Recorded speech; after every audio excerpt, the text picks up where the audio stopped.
মরুভূমির এক আশ্চর্য উদ্ভিদ মরিয়ম ফুল বা মরিয়ম বুটি। প্রচলিত আছে যে এই ফুলের ঘ্রাণ গ্রহণের মাধ্যমে হযরত ঈসা আলাইহিসসালামের মা হযরত মারিয়াম আলাইহিসসালাম গর্ভধারণ করেছিলেন। আবার অনেকে মনে করেন এই ফুলের পাপড়ি পানিতে ভিজিয়ে সেই পানি পান করলে সন্তান প্রসব সহজ হয়ে যায়। কিন্তু এসব দাবির কতটুকু সত্য?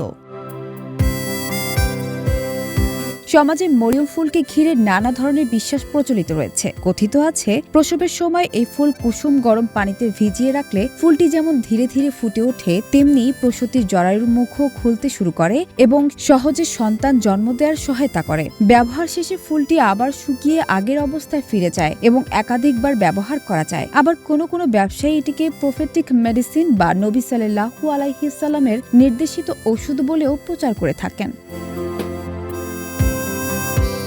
মরিয়ম ফুলের বৈজ্ঞানিক নাম অ্যানাস্টার্টিকা হিয়েরোকুন্টিকা। এটি মধ্যপ্রাচ্য ও সাহারা মরুভূমিতে জন্মায়। দীর্ঘ সময় শুকনো অবস্থায় থাকার পর পানি পেলে উদ্ভিদটির শুকনো অংশ ধীরে ধীরে মেলে ধরে এবং সবুজ হয়ে ওঠে। শুকনো অবস্থায় এর গুটিয়ে থাকা অংশ পানির সংস্পর্শে এসে খুলে যাওয়ার দৃশ্য অনেকটা ফুল ফোটার মতো দেখায়। এই বৈশিষ্ট্যের কারণেই একে অনেক সময় মরুভূমির বিস্ময়কর উদ্ভিদ বলা হয়।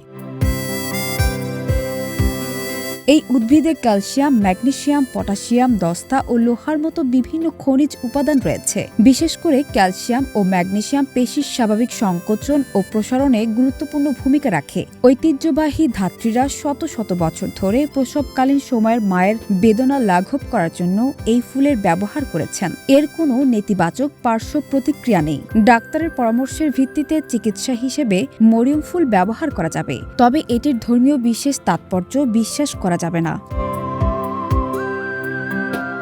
ইসলাম চিকিৎসা গ্রহণে উৎসাহ দেয়, তাই বৈজ্ঞানিকভাবে যদি এই উদ্ভিদের কোনো ঔষধ গুণ প্রমাণিত হয়, তাহলে চিকিৎসকের পরামর্শ অনুযায়ী তা ব্যবহার করা যেতে পারে। তবে ধর্মীয় বিশেষ ফজিলত বা অলৌকিক ক্ষমতা রয়েছে এমন বিশ্বাসের পক্ষে কোরআন ও সহিহ হাদিসে কোনো প্রমাণ পাওয়া যায় না। তাই মরিয়ম ফুল সম্পর্কে প্রচলিত বিশ্বাস ও বাস্তব তথ্যের পার্থক্য জানা জরুরি। সানজানা তাবাসসুম, বৈশাখী সংবাদ।